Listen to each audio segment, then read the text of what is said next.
Emergency medical card. এনার almond আর শেলফিশে allergy আছে।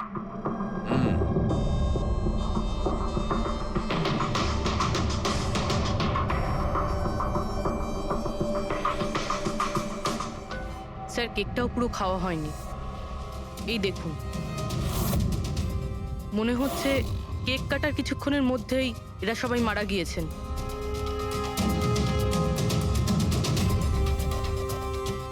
হাতাহাতির কোনো চিহ্নই নেই, সোজা গুলি করেছে।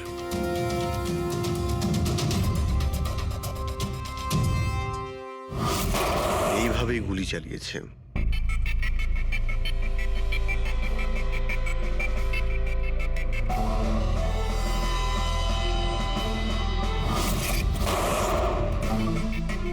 আরেকটা লাশ কোথায়?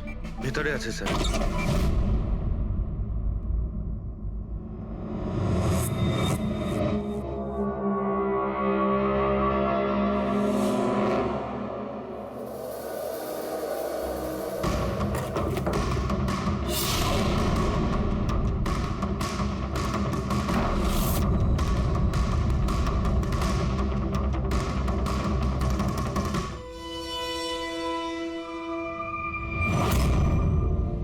গান কেস, কিন্তু এ তো পুরো খালি।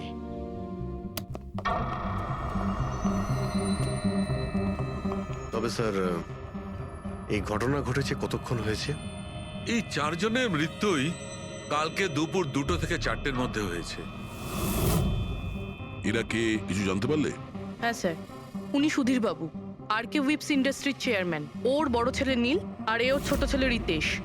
আর ভিতরে যে আছে সে সুধীর বাবুর স্ত্রী মায়া। স্যার, নীল আর রিতেশ দুজনেই আর কে উইভস কোম্পানির বোর্ড মেম্বার ছিল, কিন্তু কোম্পানির অবস্থা খুবই খারাপ ছিল, বন্ধ হওয়ার জোগাড়। প্রচুর ধার বাকি হয়ে গেছিল, আর বাজারের ধারও মেটাতে পারছিল না। সমস্যা বেড়েই চলেছিল। তাহলে এখানে সেলিব্রেশন কি জন্য হচ্ছিল? স্যার, সুধীর বাবুর 60তম জন্মদিন ছিল। বার্থডে সেলিব্রেট করছিল? তাহলে নিশ্চয়ই আরো অনেকে এসেছিল। অফিসের কিছু লোক এসেছিল স্যার, আর ওদেরকে জিজ্ঞাসাবাদ করে ছেড়ে দিয়েছি। এরা সবাই এখানে একসাথে থাকতো কি? না না স্যার, এখানে তো শুধু সুধীরবাবু আর মায়া থাকতেন। সুধীরবাবু নীল আর রিতেশের জন্য আলাদা আলাদা বাংলো কিনে রেখেছিলেন। এরা দুজন ওখানেই থাকতো। আজকে তারা বাবার জন্মদিন পালন করতে এসেছিল।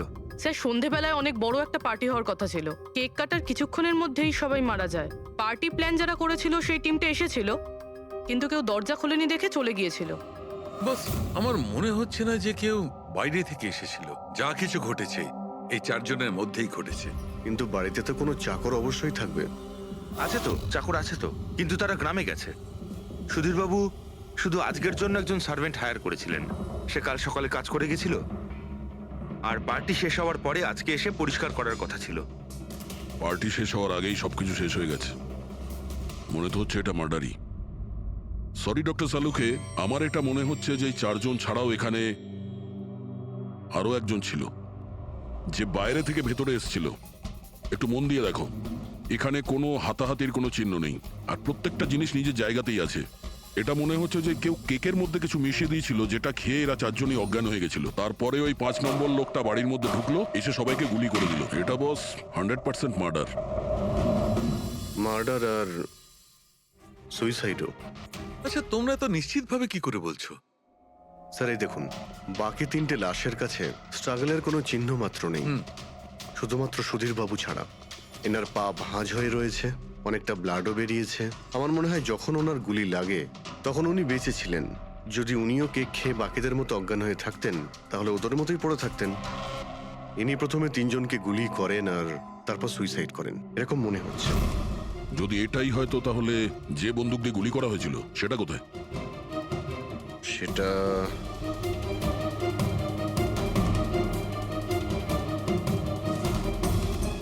এইখানে গুলি লেগেছিল, মানে মাথাতে। সুধীর বাবু যদি এইভাবে গুলি চালান তো এইভাবেই হয়তো পড়েছেন, আর তখনই হাত থেকে বন্দুকটা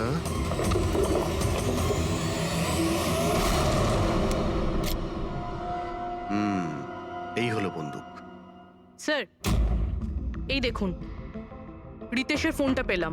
স্যার, ও কেক কাটার কিছুক্ষণ পরেই নিজের সোশ্যাল পেজে এই সেলফিটা পোস্ট করেছে। বলছিলাম না, এখানে পঞ্চম ব্যক্তি থাকতেই পারে না।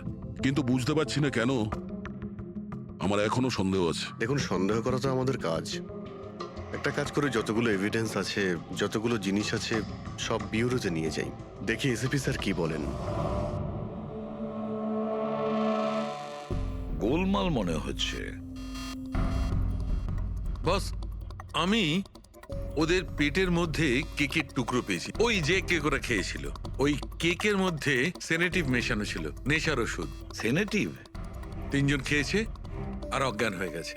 4 জনই? না, 3 জন। নীল, রিতেশ আর মায়া, ওদের 3 জনের পেটের মধ্যেই শুধু কেকের টুকরো পাওয়া গেছে। তার মানে সুধীরবাবু ওই কেকটা খাননি? না দয়া, সুধীর শুধু একজনই ছিল যে গুলি চলবার সময় অজ্ঞান হয়নি।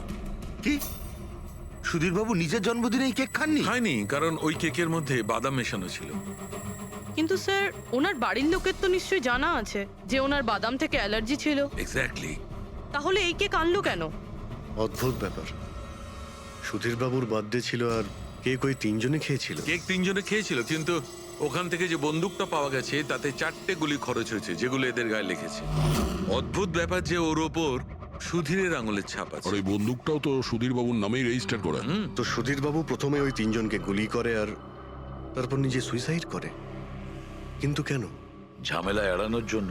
ব্যবসা ডুবে যাচ্ছে, ধার দেনা বেড়ে যাচ্ছে, এই জন্য নিজের সঙ্গে পুরো ফ্যামিলিটাকেই মেরে ফেলে। আর কি কারণ হতে পারে? হ্যাঁ স্যার, তাই তো মনে হচ্ছে। সুধীরবাবু ইচ্ছে করেই ওই বাদামওয়ালা কেক নিয়ে এসেছিল যাতে ওনাকে না খেতে হয়, আর উনি সেনেটিভ মিশিয়ে ওই কেকটা সবাইকে খাইয়ে দেন। আর অজ্ঞান হওয়ার পরে তাদের মেরে ফেলে নিজেও আত্মহত্যা করেন। রবি, ওই রিতেশ যেটা ফটো আপলোড করেছিল না নেটে, সেটা একটু খোলো তো। কটার সময় তুলেছিল এই ফটোটা? স্যার, 2:05 আর আপলোড করেছিল? স্যার, 2:07। সালুকে একটা কথা বলো, কেক খাওয়ার কতক্ষণ পরে ওরা অজ্ঞান হয়েছিল? 20 থেকে 25 মিনিট। মানে 2:30 না 2:35? আমার মনে হয় ওরা সবাই ওই সময়ই মারা গিয়েছিল, 2:30 থেকে 2:45-এর মধ্যে। মানে সবকিছু ঘটেছে ওই 40 মিনিটের ভেতরেই। 1 মিনিট, ওই দেখো, ওই ছায়াটা কার? ওই শ্যাডো? এই 4 জন তো এখানে দাঁড়িয়েছিল, তাহলে ছায়া ওখানে গেল কি করে? সেটা ওখানে গিয়েই দেখতে হবে। এই শ্যাডোটা কার ছিল? 2:04। পর্দার পজিশন একদম ঠিক আছে তো? একদম স্যার। পজিশন নিয়ে নি। রেডি? 2:05, ইয়া। আরে, এখানে তো কোনো ছায়া দেখতে পাচ্ছি না। তাহলে ওখানে ছায়া কোথা থেকে এলো?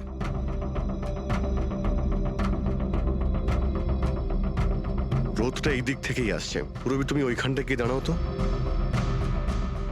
ইয়া, ব্যাস। হ্যাঁ, এইখানে ছায়াটা দেখা যাচ্ছে, ঠিক যেমনটা ওখানে ছিল, সেম টু সেম।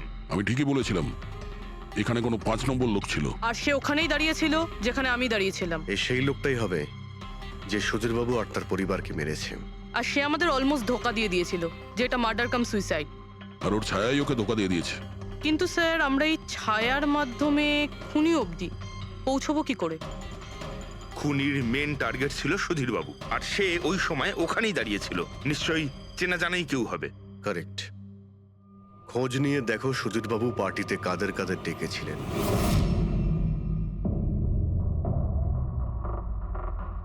স্যার, আমি পড়ি। তুমি সুধীরের এক্সিকিউটিভ অ্যাসিস্ট্যান্ট? হ্যাঁ। স্যার, আমি Jahnavi. Marketing head. Yes sir. হ্যাঁ স্যার, আমি জগন্নাথ, আমি কোম্পানির লয়ার। আর সুধীরবাবুর পার্সোনাল লয়ারও। আগে হ্যাঁ, কিন্তু আপনারা আমার কাছে কি জানতে চাইছেন? সুধীরবাবুর কোম্পানিতে প্রায় 300 লোক কাজ করতেন, কিন্তু উনি পার্টিতে শুধু আপনাদের 3 জনকেই ডাকলেন। এরকম কিসের বিশেষ সম্পর্ক ছিল আপনাদের সঙ্গে সুধীরবাবুর? স্যার, আমি আগেও বলেছি যে আমি ওনার এক্সিকিউটিভ অ্যাসিস্ট্যান্ট। তো একজন এক্সিকিউটিভ অফিসারের সঙ্গে এতটা পার্সোনাল রিলেশনশিপ? স্যার, আমি ওনার শুধু কাজই না, বরং ওনার পার্সোনাল লাইফও ম্যানেজ করতাম। আই মিন পার্সোনাল আর প্রফেশনাল দুটোই। আর ওই দিনও আমি পার্টি ম্যানেজ করতে গেছিলাম, সেলিব্রেট করতে না। আর উকিলবাবু আপনি? স্যার, আমি আর সুধীর হলাম ছোটবেলাকার বন্ধু। ওর বার্থডে আর আমি যাব না, এটা কি করে হতে পারে? আর আপনি, আপনাকে কেন ইনভাইট করেছিল সুধীরবাবু পার্টিতে?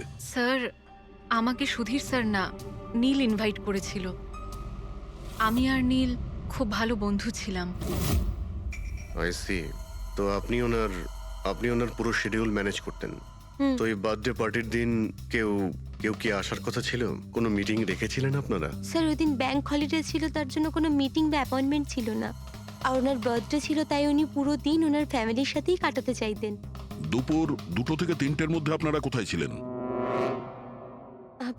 স্যার আমি তো আমার বাড়িতেই ছিলাম, ভ্লগ বানাচ্ছিলাম। V blog? Video blog.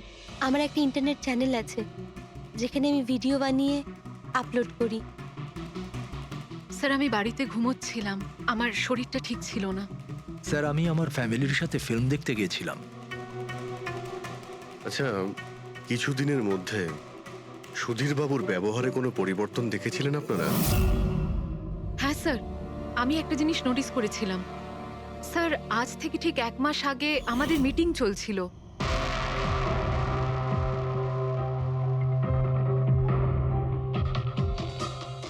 Sir কি ব্যাপার, ভেতরে এসো। ঠিক আছে, তুমি যাও।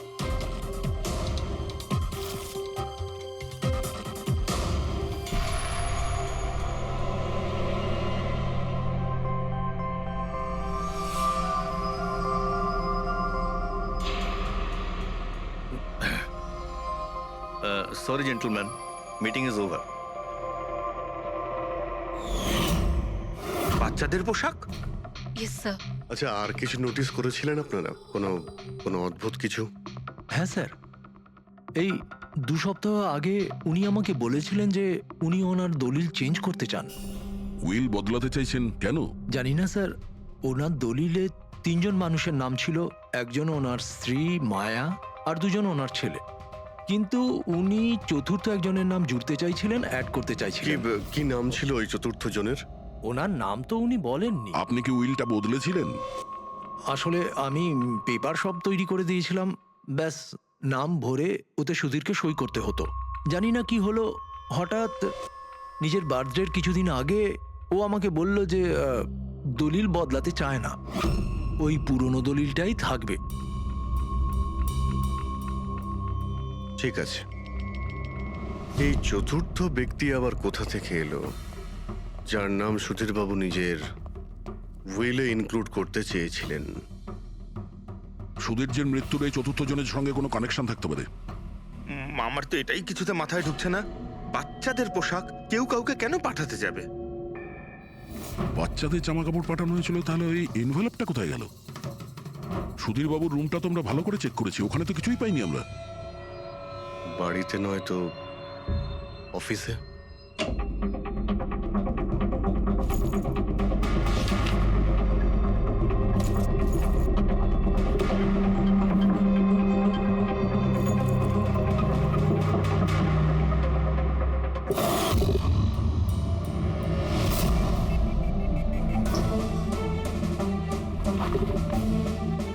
পেয়ে গেছি।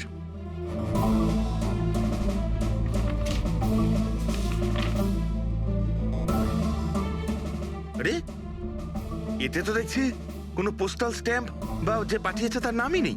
তাহলে পার্সেল এখানে পৌঁছলো কি করে? মনে হচ্ছে এই এনভেলপটা সোজা কেউ কোম্পানির পোস্ট বক্সে ঢেলে দিয়েছিল।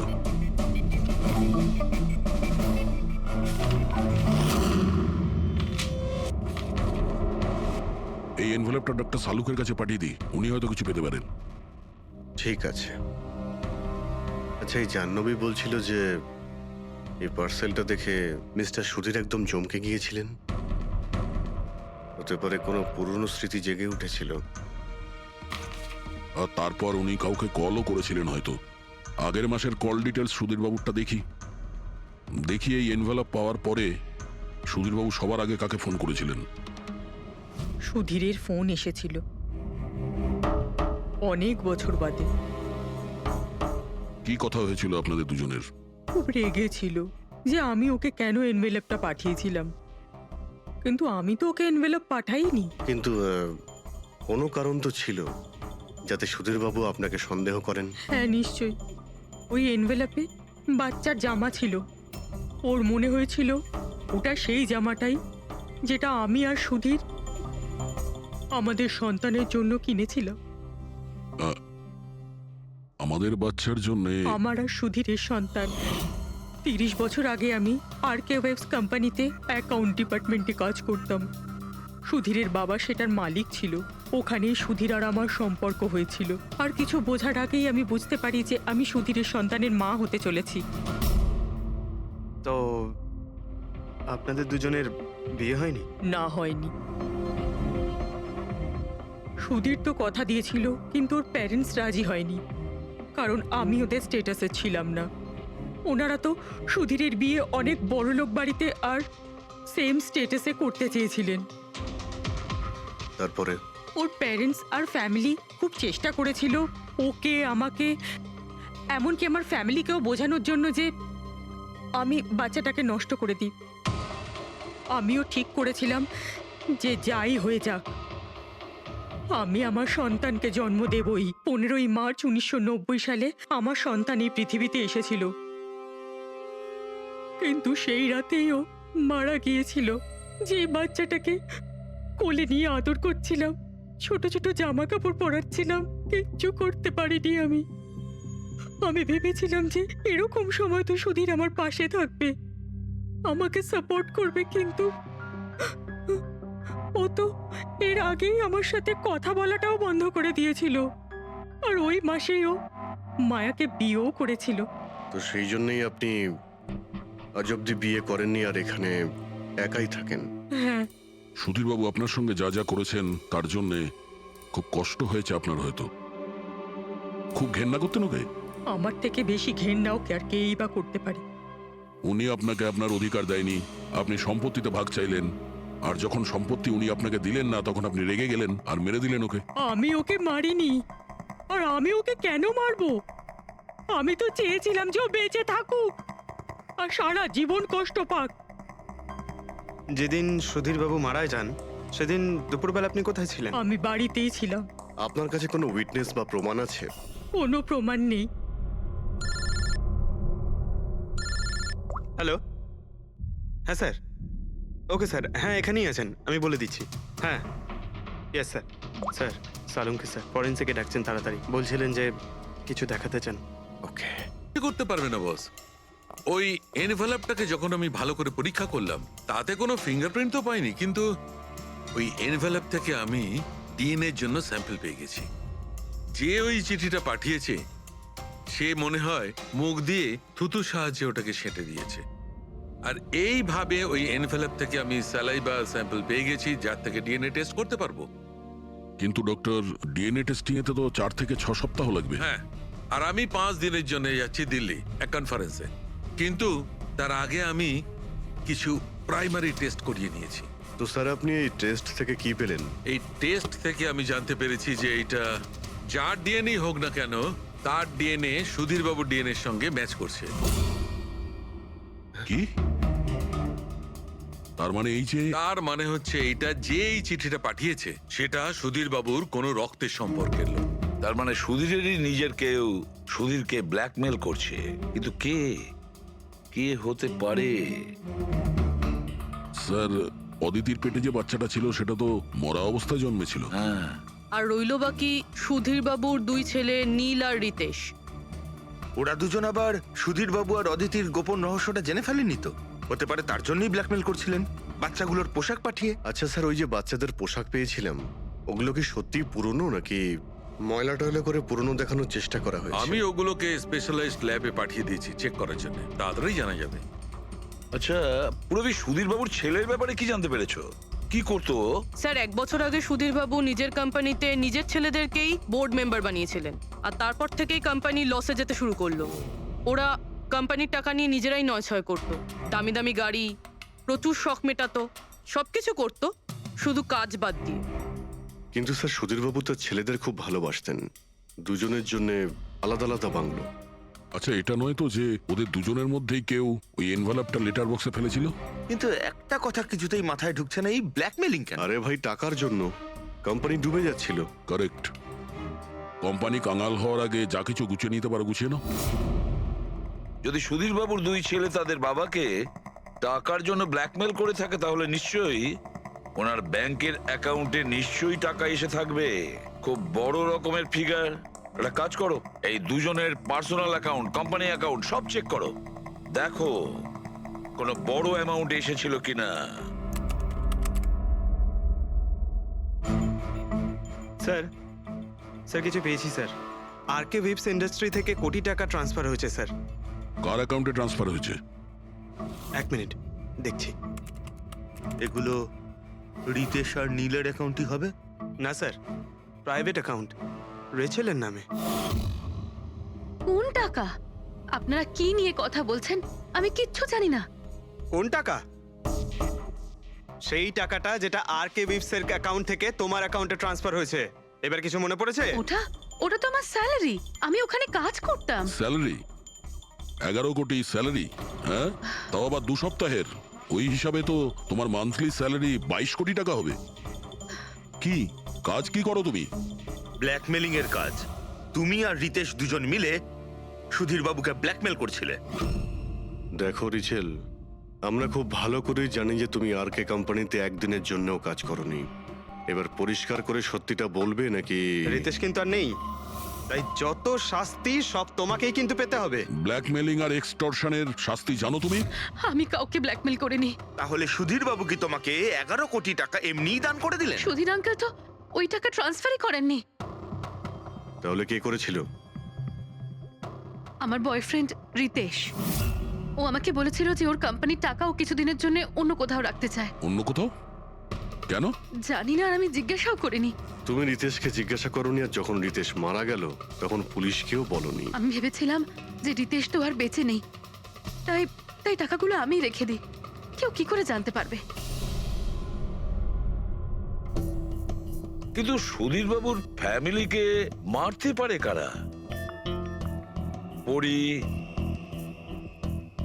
তো ভিডিও বানাচ্ছিল, আর জাহ্নবী অসুস্থ ছিল, আর জগন্নাথ নিজের ফ্যামিলির সঙ্গে ফিল্ম দেখছিল। কিন্তু অদিতির ব্যাপারে আমি কিছুই বুঝতে পারছি না। কিন্তু কে হতে পারে যে সুধীর বাবুকে এনভেলপ পাঠায়, ওই প্যাকেটটা পাঠায়? সে কে? ওর নামটা সুধীর বাবু উইলে লিখতে চেয়েছিলেন কিন্তু লেখেননি। সে কে?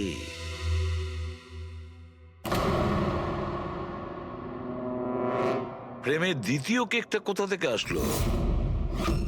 হ্যাঁ স্যার, এখানে দুটো কেক। সেটাই তো, যখন বার্থডে ছিল সুধীর বাবু তার নিজের ফ্যামিলির সঙ্গে, ছোট কেকটা কেন কাটতে যাবে যেখানে এত বড় কেকটা রয়েছে এর সামনে? স্যার, যাতে ও রাতে পার্টিতে বড় কেক খেতে পারে। আরে ভাই, সুধীর বাবু কি 18 বছরের বাচ্চা ছিল নাকি যে নিজের বার্থডেতে দুটো কেকের অর্ডার দেবে? স্যার, হতে পারে এই কেকটা ওনাকে কেউ গিফট করেছে, এই কিন্তু বাদামওয়ালা সেটা কেক। তো বক্সে নিয়ে আসবে, আর তার উপরে কেক শপের নামটাও লেখা থাকবে। না স্যার, ওখানে তো আমরা কোনো বক্স পাইনি। ছিল না? হতে পারে কেউ এই কেকটা বাড়িতে বানিয়েছে, সেই জন্যই আমরা ওখানে বক্স পাইনি। কিন্তু এই আমন্ড দেওয়া কেক পাঠালোটাকে? স্যার, হ্যাঁ, স্যার আমি জাহ্নবীর সোশ্যাল প্রোফাইল চেক করছিলাম। স্যার, এখানে ওর অনেক ছবি আছে যেখানে ও কেক আর পেস্ট্রি বেক করছিল। বেকিং ও খুব পছন্দ করে। হ্যাঁ, আমি বেকিং পছন্দ করি, তাতে কি? তো কিছু না, তুমি বাদামওয়ালা কেক বানিয়েছিলে না সুধীর বাবুর জন্য? আমি যখন জানি যে ওনার বাদামে অ্যালার্জি, তাহলে আমি ওনার জন্য বাদাম কেক কেন বানাবো? কারণ তুমি চাইছিলে যে উনি কেকটা না খান, যদি খেতে অজ্ঞান হয়ে যেত না। আর তুমি চাইতে যখন তুমি ওকে মারবে তখন যেন ওর জ্ঞান থাকে, কষ্ট পায় তোমার সামনে, প্রাণ ভিক্ষা করে, তাই না? আরে আমি সুধীর আঙ্কেলকে কেন মারবো? তুমি কেকের মধ্যে সেনেটিভ মেশাওনি রিতেশ, নীল আর মায়াকে মারার জন্য? আপনারা এইসব কি বলছেন বলুন তো? ব্যাস ব্যাস, অনেক হয়েছে। তুমি বলেছিলে না যে ওই দিন তুমি অসুস্থ ছিলে আর বাড়িতে ছিলে? কোথাও তুমি যাওনি। তুমি পার্টিতে কিভাবে গিয়েছিলে কিনা পার্টিতে? আমি সত্যি 2-3টে পর্যন্ত ঘুমিয়েছিলাম। তারপর ঘুম থেকে ওঠার পর আমার মনে হলো যে আমি একটু বেটার ফিল করছি, আর তাই আমি পার্টিতে চলে যাই। এতে আমার কি অন্যায়? তুমি যদি রাত 2টো থেকে 3টে অবধি সত্যিই ঘুমিয়েছিলে, তাহলে 2:30টার সময় যখন সুধীর বাবু মারা যান তখন তোমার মোবাইল ওনার ঘরের সামনে গেল কি করে? দেখো জাহ্নবী, মিথ্যে বলে কোনো লাভ নেই। আমরা তোমার মোবাইলের রেকর্ড চেক করে দেখেছি।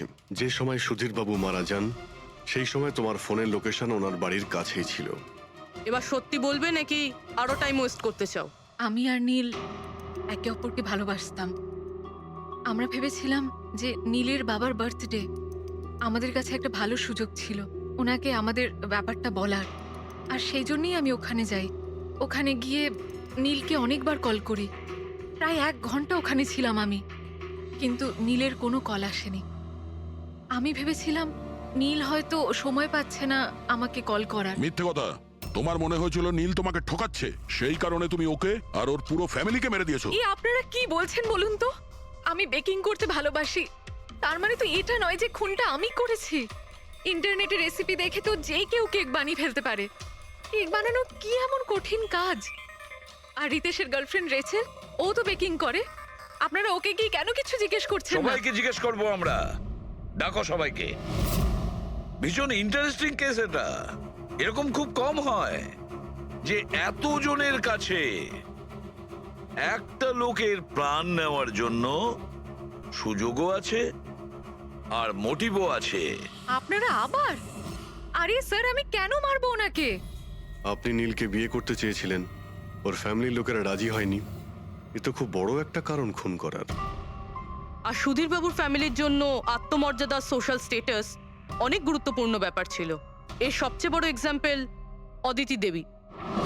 আর সুধীর বাবু এই নিজের সম্পত্তি আর স্ট্যাটাসের জন্য আপনার জীবন নষ্ট করে দিয়েছেন। তাহলে আপনার থেকে বেশি ঘৃণা আর কে করতে পারে?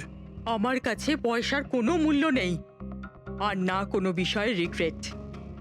আফসোস তো তোমার হওয়ার কথা রাচেল। এখানে তো 5,000 টাকার জন্য মানুষ মানুষকে খুন করে, আর তুমি তো বসে বসে 11 কোটি টাকা পেয়েছো। আর আপনি? আপনার হাতে তো সুধীর বাবু তার লাইফের রিমোট কন্ট্রোল দিয়ে দিয়েছিল। আপনি সবই জানতেন ওনার ব্যাপারে। এটাও জানতেন যে উনি ওনার গানটা কোথায় রাখেন। দেখুন, আপনাদের যা ইচ্ছে বলতে পারেন। আমি আপনাকে আগেও বলেছিলাম যে আমি সেদিন ঘরে ভিডিও ব্লগ বানাচ্ছিলাম। চাইলে আমার ফোনও চেক করতে পারেন। হ্যাঁ হ্যাঁ, নিশ্চয়ই। ওই দেখি, জানা তো যাবে কিভাবে ভিডিও ব্লগ বানানো যায়।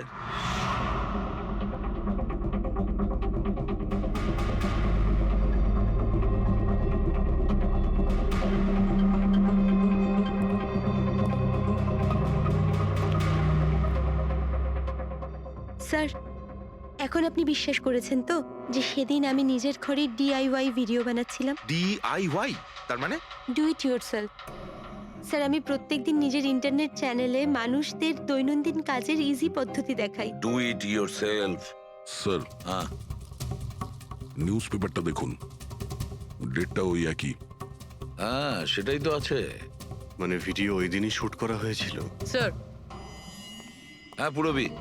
স্যার আমি মেমোরি কার্ডের ডেট আর টাইম চেক করেছি। এই ভিডিওটা ওই দিনই তৈরি করেছিল, 2টো থেকে 4টের মধ্যে। আচ্ছা, আর স্যার, ওরির মোবাইল লোকেশন ক্রস চেক করেছিলাম আমরা, তাতে দেখলাম ও সেদিন বাড়িতেই ছিল। পুরবি একটা কাজ করো, এই 4 জন লেডিসকে আলাদা ঘরে বসাও। স্যার হুম, চলো।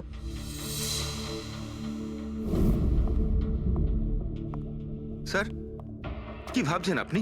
সমস্ত প্রমাণ তোর পক্ষেই দেখছি। এই কেসটা তো আমি অন্ধকারে ডুবে যেতে দেখছি। ঠিক একটা কথা তো পরিষ্কার, যখন অন্ধকার হয় তখন কোনো ছায়া পড়ে না। কিন্তু আমার মনে হয় এই পুরো কেসটাই ছায়ারই খেলা। সানডাইল জানো তো? সানডাইল এই জিনিসটা আসলে সূর্যের আলো কোন দিকে যায় সেই অনুযায়ী টাইমটা দেখায়। হ্যাঁ, সানডাইল এমন একটা জিনিস যেটা থেকে আমরা আকাশের সূর্যের পজিশনটা বুঝতে পারি, যেটা থেকে আমরা সময়টা আন্দাজ করতে পারি। এবার দেখো, আমাদের পৃথিবী ঘুরতে থাকে আর সেই জন্য সূর্যের অ্যাঙ্গেলটাও বদলে যায়, যেটার কারণে সানডাইলে ছায়ার পজিশনটা বদলাতে থাকে। এটা তো মাথায় ঢুকে গেছে স্যার, কিন্তু এটার এই কেসটার সাথে কি সম্পর্ক বলুন এর তো? সঙ্গে সম্পর্ক আছে ফেডরিক। পরি, এই পুরো প্রমাণগুলোই আমরা পরীর কাছ থেকে কালেক্ট করেছি। পরি সে এমন একজন কেউ পুরো এভিডেন্স গুলো ম্যানিপুলেট করতে পারে, মেমোরি কার্ডের ডেটটাও চেঞ্জ করতে পারে, পুরো এভিডেন্সেস কন্ট্রোল করতে পারে। কিন্তু সূর্যকে কন্ট্রোল পরি করতে পারে না। ভুলে যেও না যে সূর্য কোনো সময়ে ভুল সময় সে দেয় না। তার মানে ওরই ভিডিওতে ডেট আর টাইম দুটোই চেঞ্জ করে দিয়েছে। হয়তো চেঞ্জ করেছে বা করেনি, কিন্তু এখন আমরা এই ছায়াকে প্রশ্ন করব যে পরি সত্যি বলেছে না মিথ্যে বলেছে। কারেক্ট, এই সেটিংটা একদম সেরকমই হয়েছে যেমন পরীর ভিডিওতে ছিল। আর রোদও সেই রকম আছে সেদিন যেরকম ছিল। শুধু পরীর জায়গায় পুরবি দাঁড়িয়ে আছে। স্যার, আমরা এখানে কি করব? আগামী 6 ঘন্টা পর্যন্ত পুরবীকে এইভাবেই দাঁড়িয়ে থাকতে হবে যেভাবে ভিডিওতে পরী দাঁড়িয়েছিল। আমরা এটাই দেখতে চাই যে যদি পরী সত্যি কথা বলে তাহলে 2 থেকে 4টের মধ্যে পুরবীর মুখে ঠিক সেই জায়গা থেকে রোদ্দুর পড়বে যেমন পরীর মুখে ছিল। আর স্যার, যদি আমার ছায়া পরীর ছায়ার সাথে ম্যাচ না করে তো? তো দেখতে হবে। ক্যামেরা অন করো।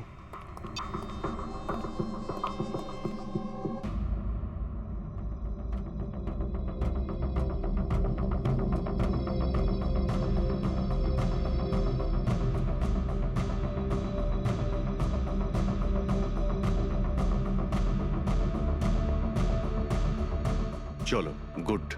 ওকে পুরবী, রিল্যাক্স। আচ্ছা, কি আছে এই ভিডিওতে? আরে দেখতে দাও ভাই।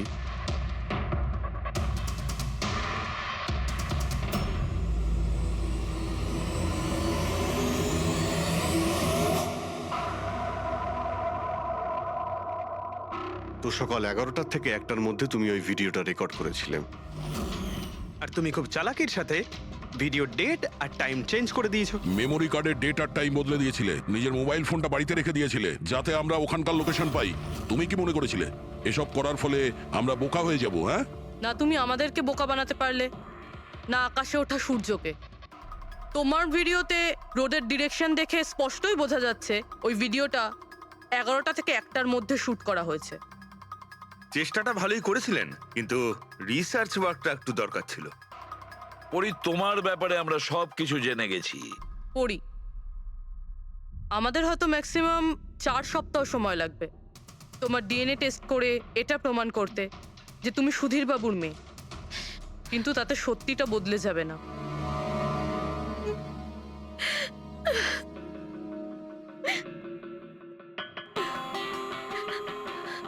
আমি ওনাকে মারতে চাইতাম না, একদমই মারতে চাইতাম না ওনাকে।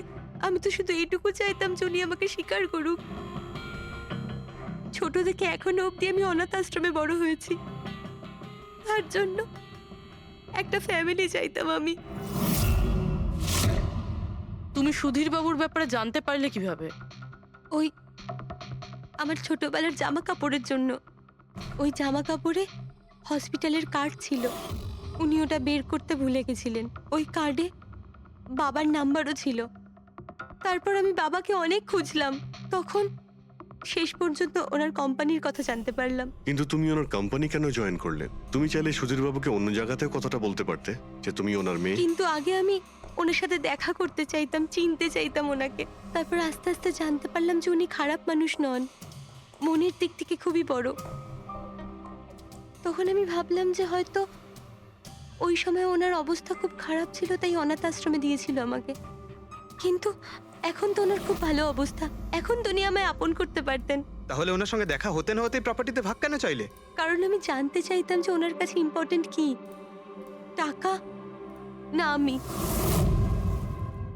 তার জন্যই সুধীর বাবু ওনার উইল চেঞ্জ করতে চাইছিলেন। হ্যাঁ, আর এটা শুনে আমি খুব খুশি হয়ে গেছিলাম। কিন্তু সুধীর বাবু তার সিদ্ধান্ত বদলে ফেলেছিলেন, যেটা তুমি সহ্য করতে পারোনি। স্যার, ও সব ওনার ওয়াইফ আর ওনার মেয়ের জন্য হয়েছিল। ওরা এটা সহ্যই করতে পারছিল না যে বাবা আমার নাম উইলে অ্যাড করছিল। অর্থাৎ আরও একবার সুধীর বাবু আপনাকে মেনে নিতে অস্বীকার করলেন। হ্যাঁ, আর এইবারও ঠিক ফ্যামিলির জন্যই। উনি একদম বদলাননি, উনি একদম ঠিক আগের মতোই ছিলেন। সেলফিশ, সুবিধাবাদী, দায়িত্বজ্ঞানহীন।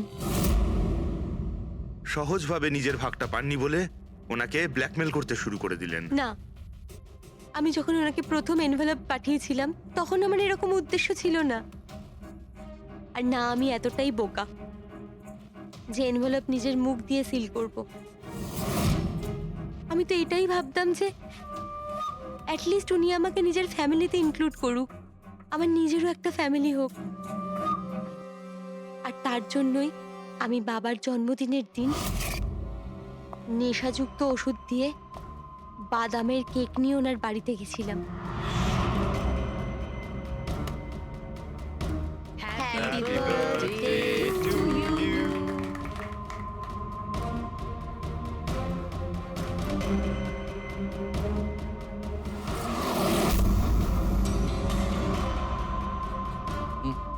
আমার অ্যালার্জি আছে।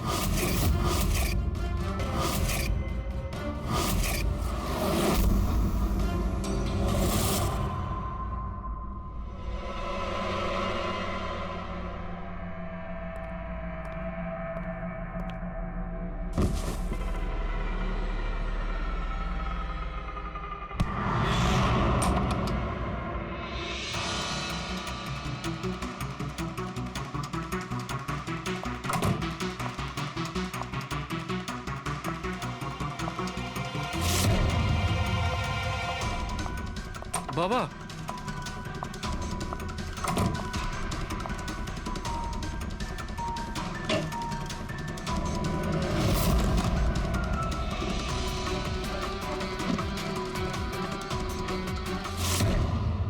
তুমি সুধীরবাবুর পুরো ফ্যামিলিকে মারতে চেয়েছিলে না?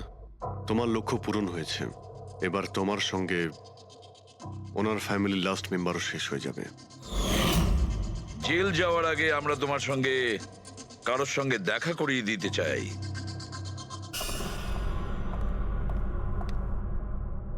ইনি অদিতি দেবী, তোমার মা।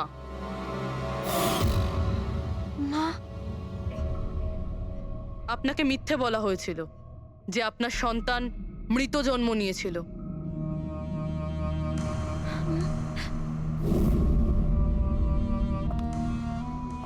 মা,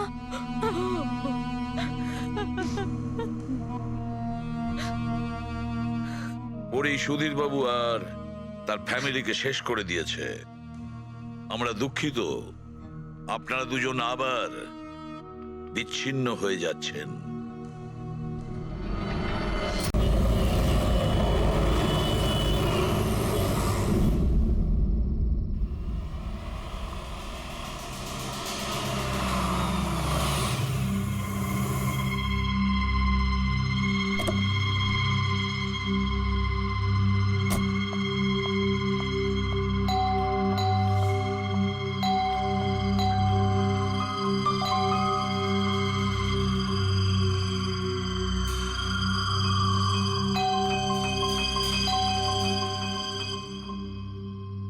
আমাদের পার্টিতে ডেকে নিজে ঘুমিয়ে পড়েনি তো? স্যার ও নিজের জন্মদিনের পার্টিতে কি করে ঘুমাবে? আরে ওকে কিছু বিশ্বাস নেই, 60 বছর বয়স হয়েছে। সুধীর, বাইরে আয় ভাই। হ্যালো, পার্টি আজকেই তো নাকি কাল? হ্যাঁ, পার্টি আজই, আই এম শিওর। আমি ওকে একবার ফোন করে দেখি।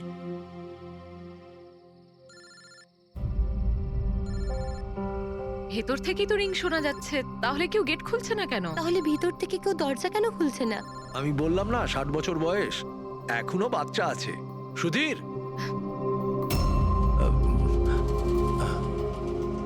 পিছনে জানলার দিকে গিয়ে দেখি। হ্যাঁ হ্যাঁ স্যার, চলুন। চলুন ওদিকে।